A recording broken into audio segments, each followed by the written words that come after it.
ఒరేయ్, నాతో ఎవరు తలబడినా వాడి ముందుండేది మూడే దారులు. మారిపోవాలి, పారిపోవాలి, లేదా చచ్చిపోవాలి. ఒకటి మీ నాయన వాడుకున్నాడు, ఇంకా మిగిలింది రెండే. మారిపో లేదా చచ్చిపో.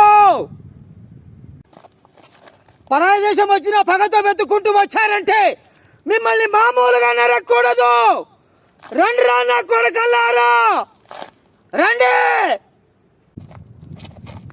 కట్టడానికి నువ్వు పెంచిన కుక్కలు ఎన్నైనా రాని, సింహం ఇక్కడ. జై, అది నా చెల్లెలు రా. నా చెల్లెలు నన్ను అన్న అని పిలిచింది. ఆ పిలుపు కంటే నా ప్రాణం చాలా చిన్నది.